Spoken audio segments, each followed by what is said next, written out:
If you want to hide the ruler in Microsoft Word, you're in the right place. In this quick tutorial, I'll show you the easiest way to turn it off, and I'll also explain how to bring it back if you ever need it again. This is a simple setting, but it can make your workspace look much cleaner, especially if you want more focus on your document content. If this video helps, make sure to hit the like button and subscribe for more Microsoft Word tips and shortcuts. Alright, let's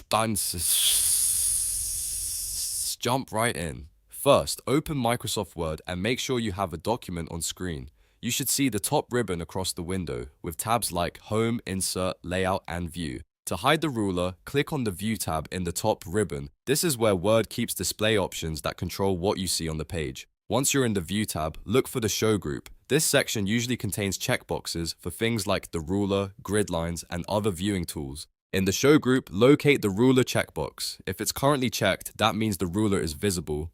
To hide it, simply uncheck the ruler box. As soon as you uncheck it, the ruler will disappear from your Word window. You'll notice the horizontal ruler at the top, and depending on your settings, the vertical ruler on the left side will no longer be shown. That's it. The setting applies immediately, so there's no need to save anything or restart Word. If you ever want the ruler back later, just go back to the View tab and check the ruler box again. It works the same way in reverse, so you can turn it on and off whenever you want.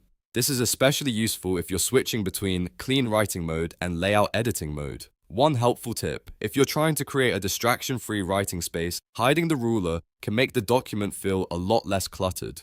But if you're adjusting margins, indents, or tab stops, you may want to keep it visible so you can make more precise formatting changes. So to recap, click View, find the Show group, and uncheck Ruler to hide it. That's all there is to it. It only takes a second, but it can make a big difference in how comfortable your Word's workspace feels. If this tutorial helped you out, please give it a like, subscribe to the channel, and turn on notifications for more quick software tutorials just like this. Thanks for watching, and I'll see you in the next one.